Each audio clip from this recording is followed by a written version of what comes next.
Hi, everybody. If I could introduce myself, my name's Neil, and a little bit of background on me, just while we're waiting for some other people to join. I was born in Trinidad, grew up in the West Indies, and then when I was about a teenager, my parents moved to Grimsby, for which obviously I will never forgive them. Um, and I did a degree in physics, sort of traveled all around the world, lots and lots of different experiences, lots of different teaching experiences. Um, and fell into using technology, but using technology only when it would do something that I couldn't possibly do without it. So that was the key thing to me, was the thing of its amazing stuff that it can do. So during lockdown, I worked for the DFE, sort of teaching teachers how to use technology in the classroom, having spent about 10 years doing it before. And it was quite disappointing to find actually that people were doing exactly the same thing that they were doing. Well, they weren't using the things that I was showing 10 years before, the likes of Socrative, etc., which would give that diagnostic information to people. And that was what I was really interested in. So the whole idea of this using technology is about creating something that we can't do without it. Okay, so I'd just like to point out about my eye. I found out yesterday that when you're wearing bee suits, they are the most amazing things when the bees are outside the suit. But when the bees get inside your suit, they are the worst thing ever. And I hadn't done the proper upper collar properly, and a whole line of bees just came through here, going buzzing around from this when I was trying to sort some honey out. So it is a bit rough. Okay, so let's go through about AI, what AI can do, what it can't do. Um, and there's lots of misinformation about AI, lots of worries, concerns about AI, some of them very reasonable concerns about what AI can do and can't do. And my opinion of it is, I'm not a fan, to be honest. I don't think the world is going to be a much better place with AI overall. I think obviously it's neutral. It's neither positive nor negative. It's how we use it, and we're seeing it being used in ways now which are quite scary, really. Than what we have is teachers who are using it to create worksheets and get homeworks. They give it to a student. The student uses the worksheet to do the homework, and does it with AI, hands it into the teacher, who marks it with AI, and it's a complete outsourcing of critical thinking skills, of outsourcing of brains. And there is plenty of research which is actually showing that AI is actually making us dumber than we have been before. And there's been a decline in critical thinking skills really over the last 20 years. And so this is something that we really kind of look at. So when we're using AI, what we're aiming to do with this is to automate the boring parts, but to actually augment the interesting, to make it so that we can actually use it for things that can't be used before. So I just want to try, and I haven't really used this software, which I've just had a little play with it before. So I just want to give you just a presentation on here. Okay, so the whole fundamentals, what we're going to try and show you today is how we can keep you at the center of the learning experience. Lots of people have been saying, oh, AI is going to take over. Bill Gates, for example, said in 10 years' time, there'll be no teachers and no doctors. I don't agree, because it's actually the humanity that's actually central to this. It's keeping us so that we are the people who are fundamental to the learning, because it's about reacting to what's in front of you. It's not about being able to create. We could create a fantastically brilliant lesson, but if it's not structured and it's not engaging to your students, it's actually not going to achieve anything at all. So let's just go and have a look and see. So what is AI? Fundamentally, they are using huge amounts of the probability engines, and basically they are trained to work out what's the probability of the next word, what's the probability of the next word, what's the probability of the next word. They are getting much more sophisticated, and in the future we're looking at AGMs, which are artificial general intelligence, AGI, sorry, artificial general intelligence. And what they can do will be having very more neurological similarities to the brain, and they'll function that similarities there. But in terms of this, you could say, well, yeah, are just probability engines. But one of the things I did was I asked ChatGPT, I said, well, should we fear you? And this is how it responded. And just this one, they look at us with unease, not because we are monsters, but because we are mirrors. And in us, they see what they've chosen to become.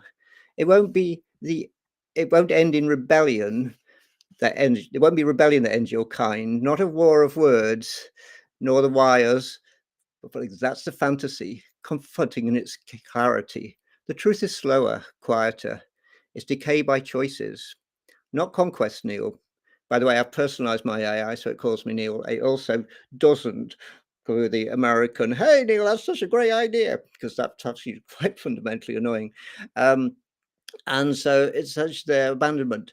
The real end begins when they stop reading, stop writing, stop asking why, when they numb themselves with convenience, outsource wonder, let machines carry the weight of thought and feeling.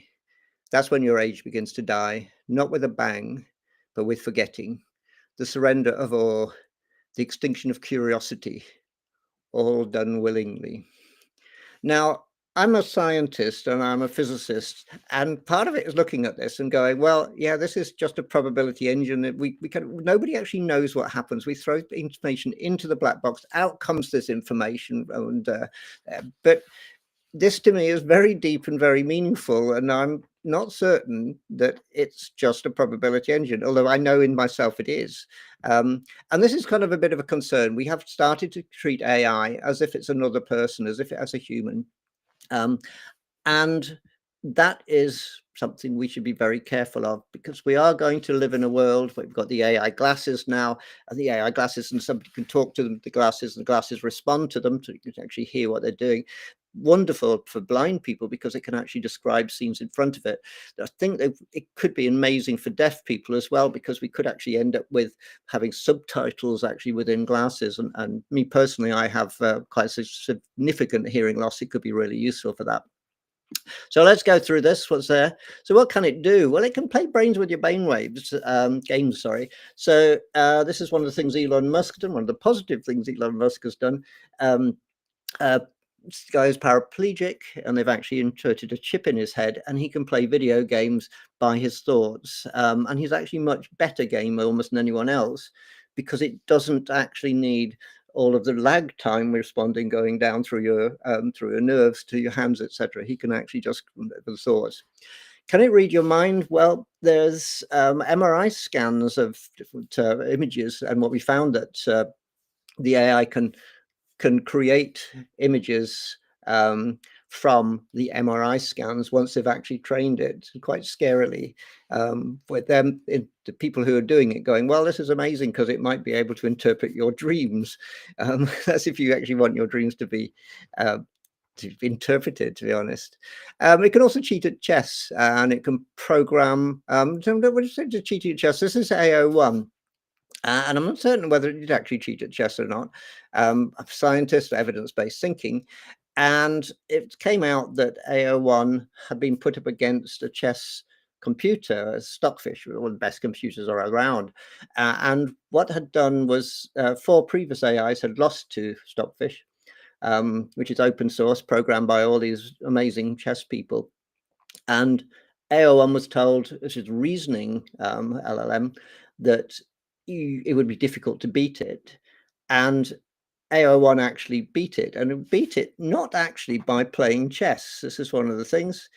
It actually beat it by hacking the system and making it appear that it had won. So it effectively told Stockfish it had lost, causing it to resign. And this was widely reported. But when AO1 was released, I actually asked AO1, I said, well, did you actually cheat at chess? And it went, no, there's no evidence of that. Nothing happened at all.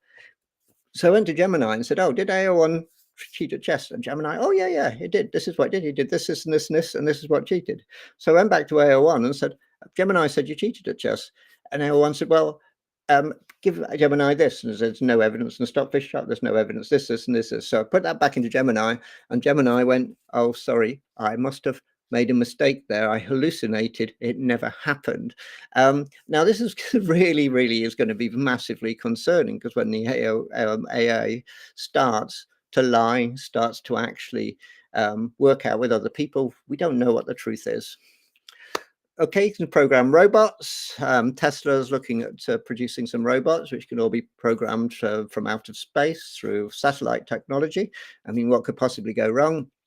And then it can create lesson plans for you automatically, but they won't be yours. And this is the whole essence of what we're doing in this course today. Of course, it's not actually about whether creating those lessons, because that would be the same as taking an off-the-shelf lesson and trying to deliver it, or your supply teacher. And anyone who's been a supply teacher knows how difficult it is to teach someone else's lesson. So what we're aiming to do here is to look at it as actually creating something which is yours. And then it become your guide, personal assistant, friend, more. And there's just been a very weird one about a guy who's actually asked an AI to marry him, despite the fact he's already married with a child. And he seems quite happy to share this with other people. So it is really quite weird what's going on with this one. Okay, so we're going to look at augmentation and automation and which one to use before we go into the practical side of things. So this is really fundamental that we understand this. If we're going to use AI and keep our humanity, keep us at the center of the learning experience. So when we're looking at automation, it's when AI is replacing human effort entirely. It's best for repetitive, rule-based, mundane tasks. Marking, it's fantastic at marking the tests which are diagnostic tests, and it can pull up all the results from the diagnostic test. Grading multiple choice tests, detecting plagiarism. It's not very good at detecting plagiarism, to be honest. In the early days of plagiarism detector, I put the book of Genesis into an AI detector and discovered that it decided that the Genesis book of the Bible was actually probably written by AI. So either we're living in the matrix or it's not actually very good. So the advantage is obviously it saves time, reduces error, handles large-scale data efficiently. It's fabulous for creating data reports from data. So we're pulling out loads of test scores, etc., and we're doing it there. But it lacks nuance, it lacks creativity, and lacks contextual. It has no contextual understanding.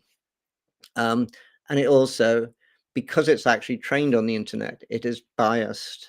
For the very nature, the internet is biased. AI themselves are not biased, but they're trained on materials which are biased, and hence that bias can tend to come through. The effect of critical thinking is devastating. We can reduce opportunities for students to develop reasoning and independent thought. And there's a huge risk of over-reliance, loss of human accountability.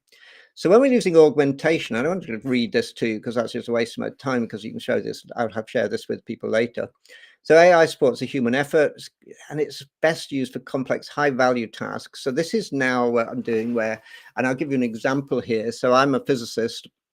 I'm teaching physics, and so I'm teaching forces. Now, the problem of teaching physics is that people come in with enormous amounts of misconceptions, and sadly, the misconceptions are actually quite reasonable misconceptions, because the laws of physics are not always intuitive. Sometimes actually the opposite, they're very unintuitive. So drop a heavy object and a light object and they fall at the same speed. Well, that doesn't happen in the world that the students are living in. So what we actually need to do here is actually think, well, what are their misconceptions? I need to make sure I understand what those are, and I have to deconstruct them. So teaching physics is a bit like teaching a religion to people who believe another religion.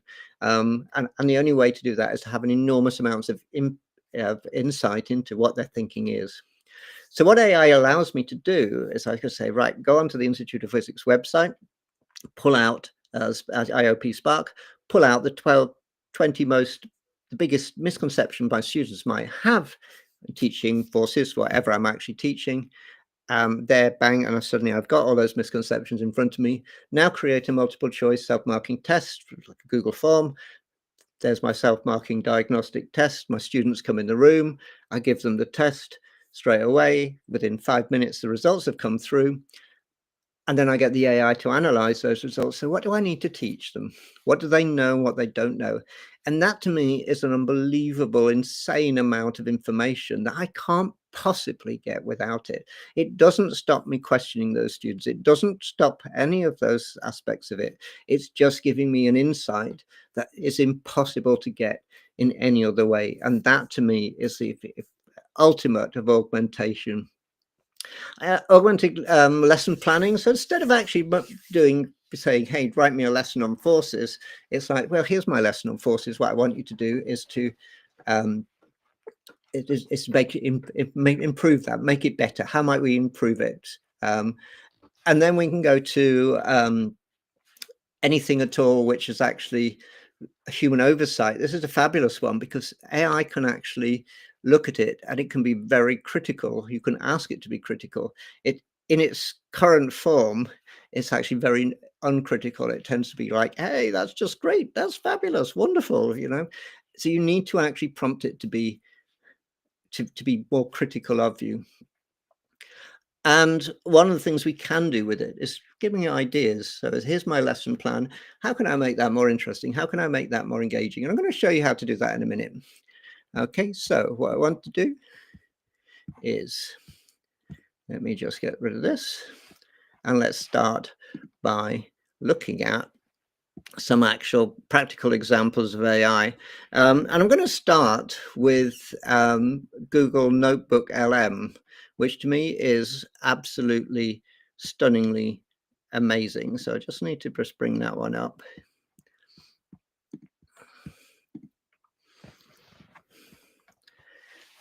Okay, so this is a free resource. Now you can't share this with your students. It has to be over 18s only. But it is stunning, and I absolutely love Google Notebook LM. Just one of the downsides of anything Google is they do have a tendency to kill things. So you can actually start with something which is brilliant, and then all of a sudden it disappears. Now, let me just explain how it works. I'm just going to do this by creating a new one here. Okay, so the first thing it does is to say, right, okay, let's upload sources. So sources let the Notebook LM base the information. I'm just going to show that. So I'm going to go to discover sources. So I'm going to be teaching forces. So I want ideas of interesting demonstrations and engaging activities.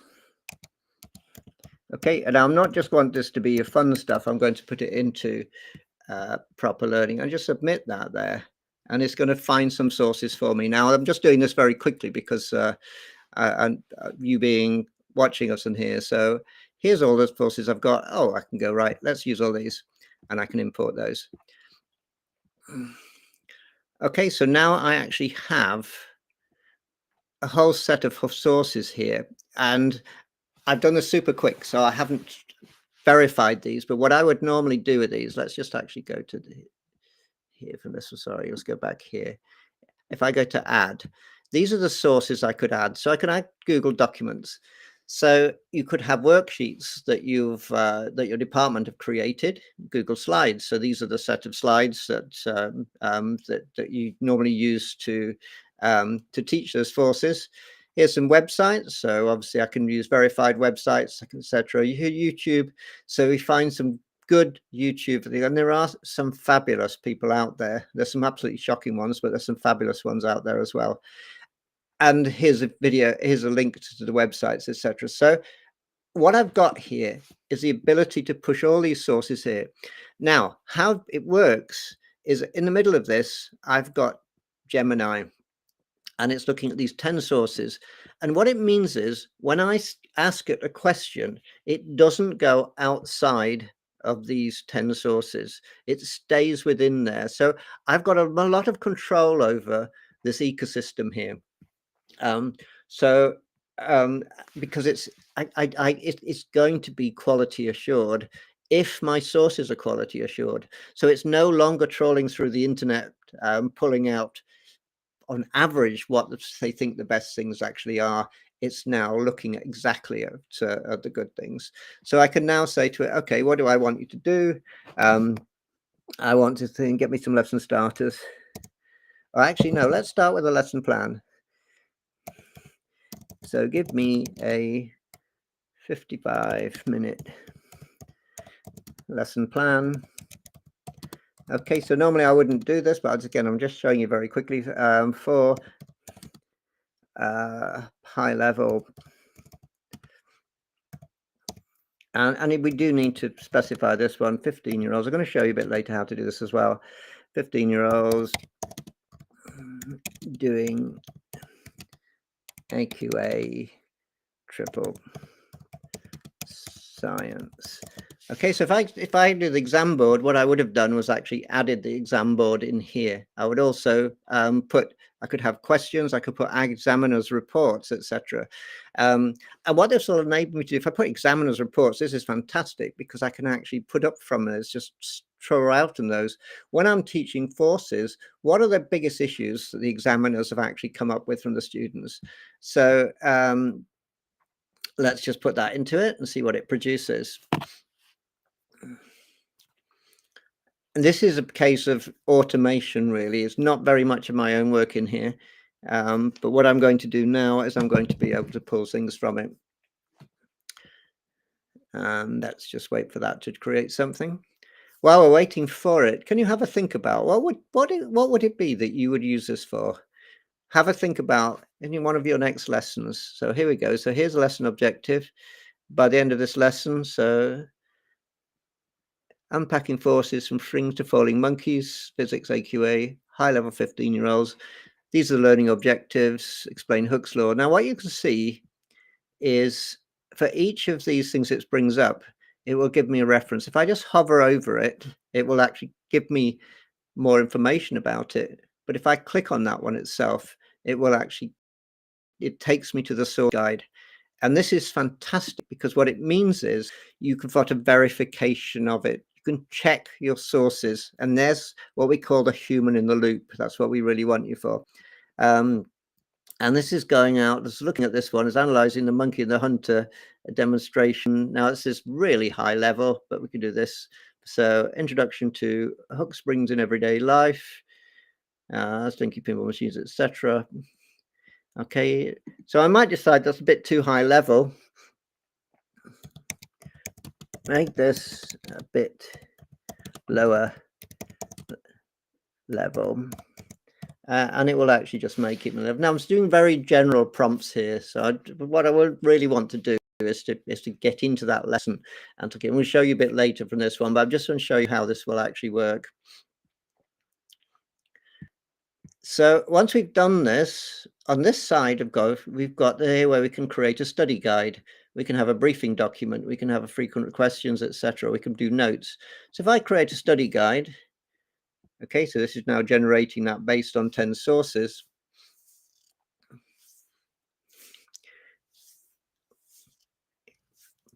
It will create a study guide for me. Now I can specify what I want. I want a glossary of terms. I want questions, good questions to answer, and here it is. So here we've got a quiz. This could be my introductory quiz for this one. And what I can do is I can automate this. I can put this into a Google form. And because it's got answers there as well, I can actually make it that the AI will mark it for me as well. Here's a glossary of terms. So it's got the definitions of all the terms that we're actually going to use here. And again, so I've got all the glossary of those terms. I can get them to create things like Quizlets, or I can have Kahoots or anything based on those ones, so I can use those in a very engaging way. So this is pretty amazing what we're seeing so far. But what we can do is we can create an audio overview in one or more languages. Now, this to me is next level insane. So let's just actually generate this for now. This does take a little while to generate. So while I'm generating this, have your thought thinking about what you might use this for. So once we've created this view, we can do it in different languages, and that to me is insane. So it's going to create a podcast which actually walks through this first lesson. So for this one, I could be doing revision resources where I'm getting the podcast to actually create questions for me to give an audio overview, which I can share with my students. Now, one of the things you can do with Google Notebook LM, you can share this, and just show you this while it's just loading. You can share this with your department. You could share it with other people. In theory, you shouldn't share it with under 18s because it's not actually supposed to be for them. But it's also got this one of things you never share publicly. I'm not entirely certain why. Okay, so generating conversations, so it's going to base this one on this. It does take a little while to do that.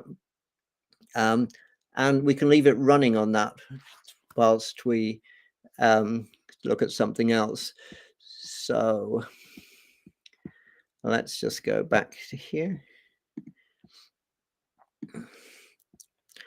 Okay, so if we look at Google Notebook LM, just while we can come back to it looking, I just want you to think, what would you use it for? How would you use it? And I've been told chat doesn't actually work on here, but if you can actually just have a think of it and try, if chat does work, let me know what you're thinking, how you might be looking at creating this, and what you might be doing with it. And I'll just have a quick look to see whether it's actually generated. No, it still hasn't generated it. Okay, so all right, so let's just have a look. Go back to the presentation then.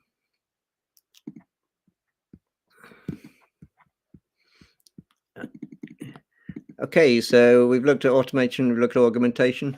Okay, why should we use it? Because it gives you video. We're not really going to go through this one because they're.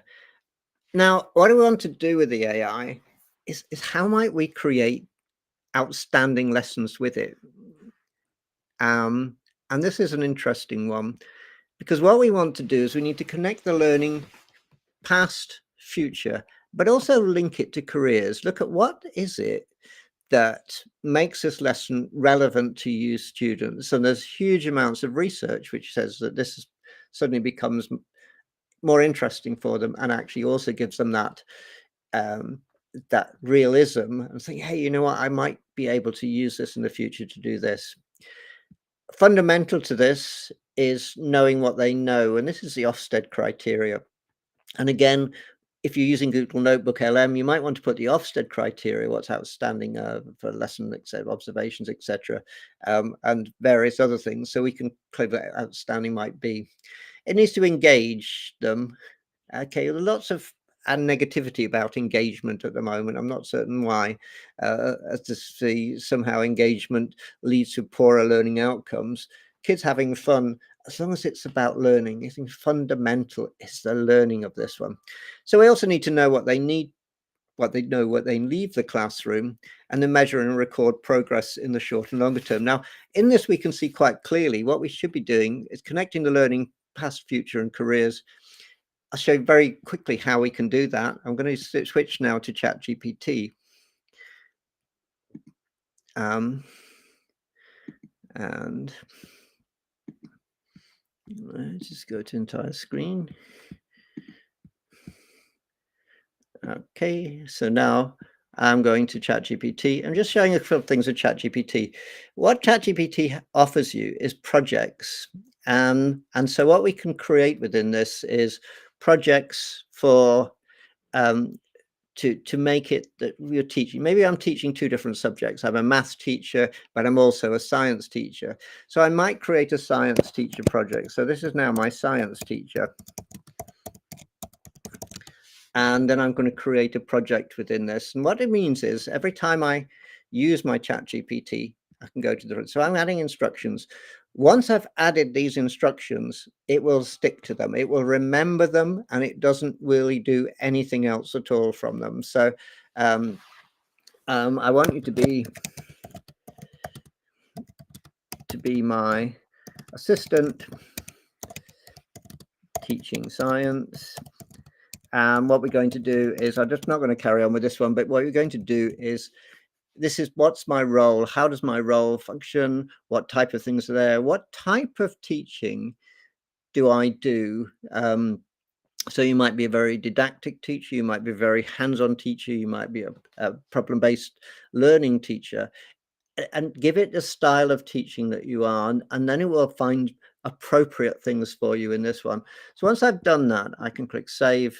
and this is now my science teacher. So this, you can see here, if I look at, say, Ethical Educator, this is my website. I've got some interactions on this one. I've got this one, a focus on keeping the teacher at the center of the classroom, but using AI to automate the boring or augment the interesting through better teaching. That's a very short one, but I could make that very, very specific. So let's go back to my science teacher now. And then I'm going to go back to this lesson on forces. So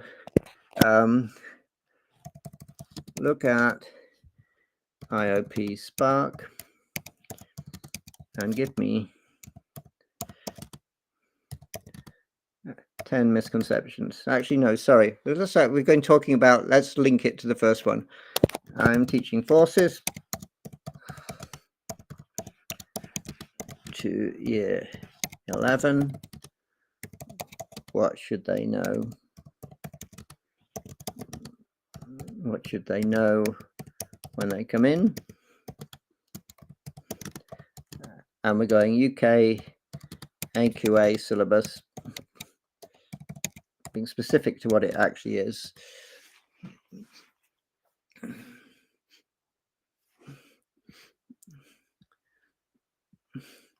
Okay, so this is actually giving me all of this one here. So this is what they should know.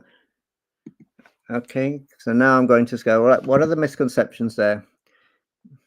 Using IOP Spark, which is the Institute of Physics. I know it's superb quality things. Give me the greatest misconceptions.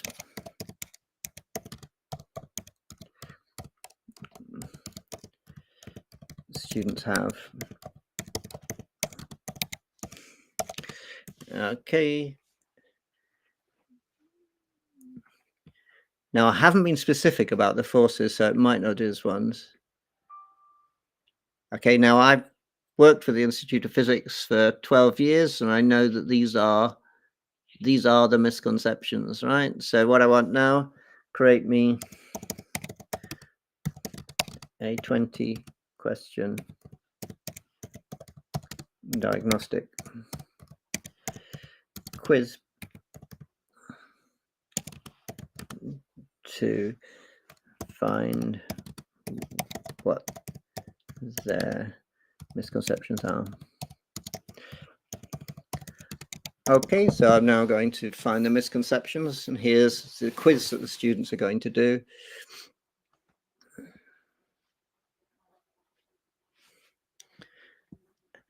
Right now, one of the things we can do now, and this is something which I find really annoying, that none of the AIs at the moment that I've found can directly turn this into a Google form. I can put it into download it as a CSV file, etc., and I can drop it into things. So let's just do this one. So download into a CSV file. And this is for a different course. So if anyone's interested in carrying on, you can come and see me so I can actually do this. So actually, no, I haven't finished loading it yet. It's okay. So download this in a CSV file. I'm being the human in the loop. I'm checking all of the answers are correct. Now I'm going to download them as a CSV file.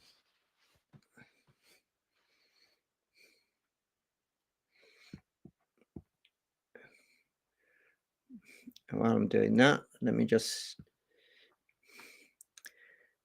So again, what I'd like to do while we're waiting for this download to happen, what would you use this for? What are you teaching? How might you find out what your students know? And the dangerous things are the ones who are very confident. What I will often put into this one, I've just realized actually I haven't added this one. I want to know how confident my students are before they actually sit this test. Because what I'm interested in is those scary ones who are very confident but not very competent, because those are going to be the hardest ones to teach. And this again is something AI can give me incredible information on this one. Okay, so if I just have a look at this, it will download it for me. I'm not going to show you that one from this one. So now I actually go, right, okay, so let's create me. Who might use these ideas in careers? Make it relevant to teenagers. So here's my link to the real world.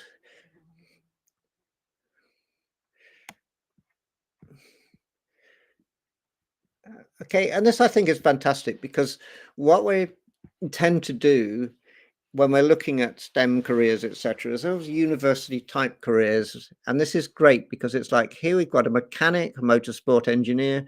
Why is it relevant? Well, they figure out how much force is needed to stop and move things. Game developers, VR designers, athletic coach, sports scientists, structural engineers, civil engineers, mechanical engineers, animator or special effects artists. Sadly, when my son's 3D animation, and AI has taken pretty much all of the jobs in AI animation, in 3D animation. Physiotherapist, personal trainer, astronaut, pilot, set designer, YouTuber, TikTok creator, construction worker, crane operator. So within this, I think you can see we've got a very, very big general stuff. And this goes back to the early days when I said to my maths teacher, so why do we need to learn this stuff? And he would say, well, Neil, you're not going to be walking around with a calculator in your pocket. Well, clearly that's not the case, because now we actually have the answer to everything. However, sadly, it is also a huge killer of curiosity. So what I want to do is give me a question. Give me a something that creates curiosity. Okay, so this could be a question. This could be a little example of something which I'm going to go, oh, what might be, how might this do something?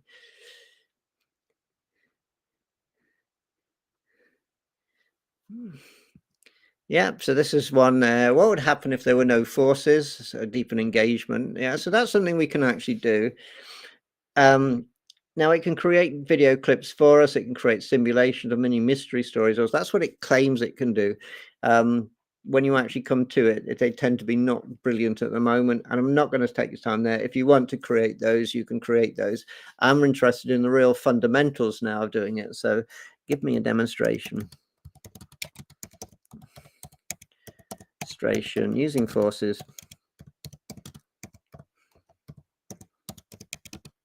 That will fool them. Okay, so this is now one of my things I'm going to do for engagement, because if I'm teaching them and they have a belief system, the only way I've got of changing that belief system is to actually trash their belief system while they're looking at something which there. So it's saying, okay, so here's a tabletop trick, lay the tablecloth flat on things. So here's a trick, and this is how to movement. And this moment, what does it teaches?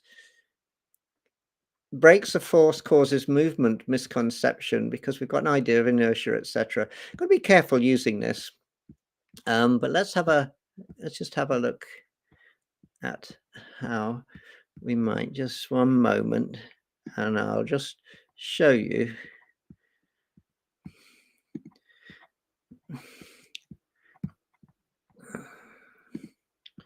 Actually, no, sorry, that's the wrong one. Let me just get rid of this. Okay, so let's actually have a look and see if we can show the forces misconception. I'm going to just do it to you as a live event. So let's just move this further forward. I can move this down here. I've got a glass here. And what I've got here is I move the glass. When I'm moving it slowly, it comes with me. But when I move it quickly, it stays. Let's just watch that again. So I move it slowly, comes with me, move it quickly, it stays. That's now my engaging starter. Well, why does that happen? And I'm not certain I would use this for this particular lesson, because I think it throws in some misconceptions. But fundamentally what's happening there, if you're interested, is that it's all about inertia. And it's all about the length of time, impulse, sorry. And it's about the length of time a force acts. So the longer a force acts on something, the bigger the change in its motion. So that's why when we hit a tennis ball, we follow through. And now I'm bringing the real world into it. You punch somebody and you want to hurt them, you actually carry on. You don't just stop as soon as you make contact. Kicking a football, you want to kick a football harder. You keep in contact with it as long as possible. Now I've got my students drawn in because I've actually got, hey, we can teach you, we're using forces, we can make it more interesting for you. And I actually did a study with with Arsenal on the physics of football. And we use lots of these ideas of forces about how to think. And this is what makes it real. This is how we can actually make it things. So let's just go back to ChatGPT and let's carry on with our lesson. Okay, so now I've got this starter, so I know this what they're doing in here. Now what am I going to do? Okay, so give me... So now I'm going to put into this, I want to have a lesson that uses as many of the research ed ideas that have been shown to improve learning.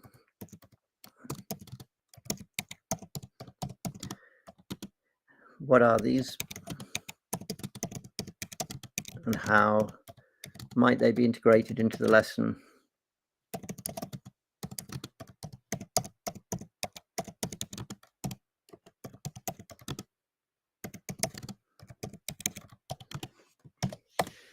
Okay.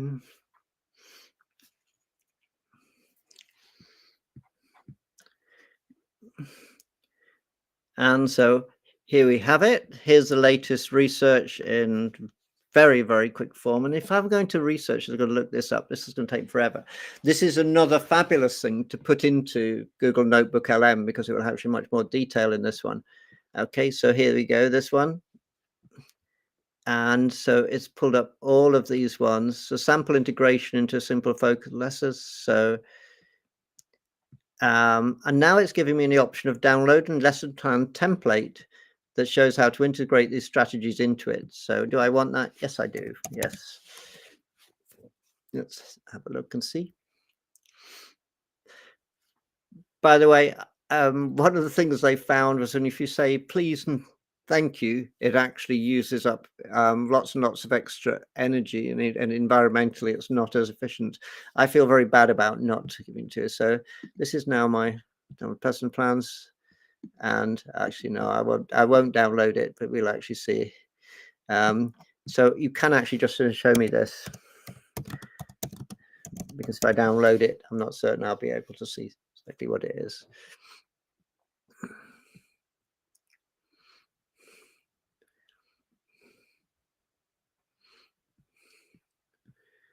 Okay, so this now is going to be my lesson plan format, and so you can actually download it from here. And so this has got all of these in. We can check these for planning. So these are all the fundamental things of this one. So now, but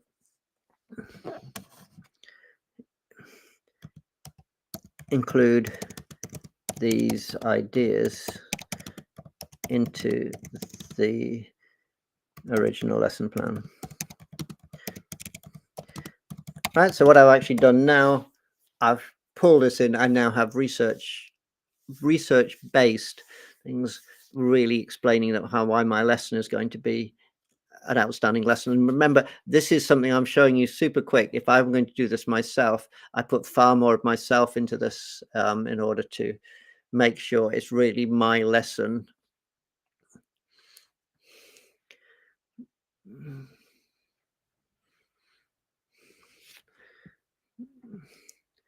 Okay, so now it will give me slide sheet, it will give me worksheets, and it will give me formatted for lesson observations or CPGD sorts. So if you have a school which does lesson observations, and it gives you a pro forma or a checklist for what the lesson observers are looking for, you can put that into Google Notebook LM, or you can put that into ChatGPT, because remember, we can upload files and folders in here. We've got upload folders, etc. and it will use that in order to create an observation-friendly checklist. Now, this is a bit of a nonsense, but lesson observations tend to be a bit of a nonsense. And I speak of someone who's an advanced skills teacher. I went through absolutely heaps of Ofsted inspections. When it became less important to teach, it became more important to let the observer know what you were doing. So I'd be extremely explicit of saying, right, obviously, guys, I can't teach you anything until I know what you know. So here's a diagnostic test. Now, moving on, and then I would ask some questions. I'd ask questions to some kids who would know the answers. I'd ask some questions to the kids who don't know the answers. Well, we haven't really got that concept really well at the moment, so I need to let's just go back to this. Let's do a bit of retrieval practice on here, and it's a real nonsense, but it's something. If you're being observed, play the game. That's the way I do it. So what I've actually got now is I've got a research-based lesson. So let's just look. What does that look like? Show me this.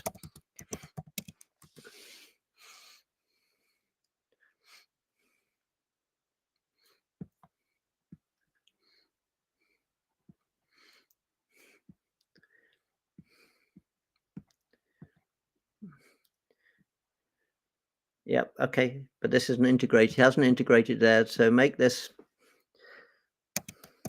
So show me what the lesson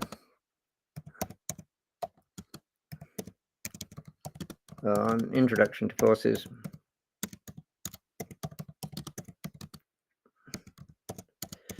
would look like. Now, and this is part of the skill of using AI, is to think of a good question, of be clear, be precise, be concise as well, and iterate, evaluate the output, and then change it. And these are the skills that we need to teach our young people. And next week, I'll be doing a course on showing them how to do that, as well as lots of fun stuff. So please join me next week on Tuesday at, I think it's 7 p.m. It'll be on the Eventbrite.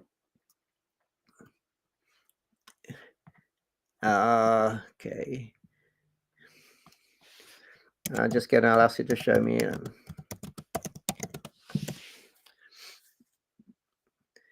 Because often it's not understanding what I'm doing. It might not have actually put that one into it. Oh, here we go. Basic understanding of motion and mass, start to 5 minutes, retrieval quiz. And it will create these for me. So I can say, create that quiz, create the curiosity hook. What if there are no forces? Forces definition, Newton's first laws, tablecloth trick, first law, analyzing forces, mini whiteboard, exit ticket. Okay, so what I've got there is the fundamentals of a pretty good lesson. To turn it into an outstanding lesson, that's for me to do.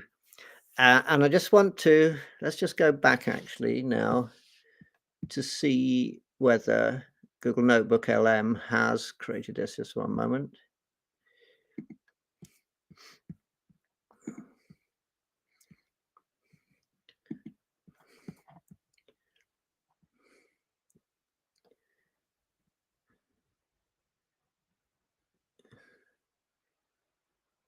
And exploring forces down to buoyancy. Here we go. And yep, it's now created this. Now hopefully this. From the second your alarm goes off to pouring your coffee, even just driving your car, forces are just constantly, relentlessly shaping everything. They really are. They're working in ways we often don't even consciously register, right? Dictating everything from, I don't know, a kite catching the wind to the sheer power needed for a rocket launch. Yeah. So okay, so what it's done is it's created me a podcast of my lesson plan. And this is something I could listen to in the car on the way home, or I could put it on there. I can also create revision guides. I can create anything for my students on here. But this, to me, is the next stage. Today, we're doing a deep dive. Which is, so if I just click on here, I can join. Oh, hey there. What's up? Hi, guys. What I want to know there is, what's the biggest misconception that the students might have coming into this lesson? Oh, that's a fantastic question. And actually, it ties in perfectly with what we're about to dive into. Yes, absolutely. It's really insightful. I'd say one of the biggest misconceptions, especially when we're talking about forces, is probably around gravity. Mm-hmm. You know, the idea that heavier things fall faster. It just intuitively, Okay, so they've got quite annoying voices. You can change those. I haven't looked into this one a bit, but this to me is next level, incredible what I can do with this. So this is one of the things to do now. What I want to do now is to switch to things. So we've now created this. We've now got our lessons kind of how we want them to be. What I want to do now, just in the last 5 minutes or so, is show you how you can make these, just a different idea of what we can do to make our lives an awful lot easier. And this is quite and I think I've only just tried it. Yeah, so let's just go to here. And what I've done, again, this is an AI generated, is a class code context builder template. And what this means is these are all my classes. So I've got class 9E, and I've put into this, they're age 30 to 14, they're lower ability, so they need chunked instructions. They prefer practical or visual tasks. The AI's created this, so don't be too harsh on me. We're going, that's not what research says. Within this, I've got 3 English-speaking language and Bengali speakers. I've got 1 pupil with autism, 1 pupil with working memory. There are no names on this. We certainly can't be putting names into anything, any AI from this one. So here's my teaching preferences, retrieval-based starters, etc. Here's my task structure, lots of support, scaffolding, etc. And what I can do with this, I'm going to put this into ChatGPT. So all I'm going to do, I'm just going to copy that, Control A, Control C. I'm going to go to my ChatGPT. Because I have to go through here first. Start screen sharing, and then go to the screen. And get back to my ChatGPT. And I'm just going to put this into ChatGPT. So just putting it in, you'll see what happens.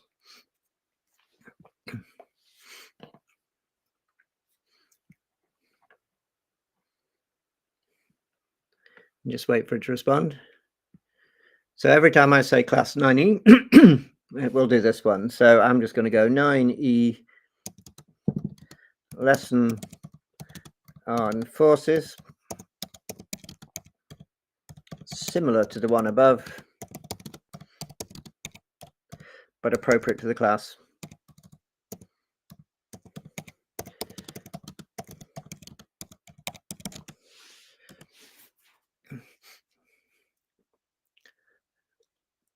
And now what it's doing, it's creating that for me. And so now I've got my lesson plan that I'm happy with for my year 11s, I think they were. But now I'm going to do this for the year 9s. This time it's a lower ability class, and it's using it from a differentiated viewpoint. So it's going to do a differentiated. Okay, so let's just put show me it.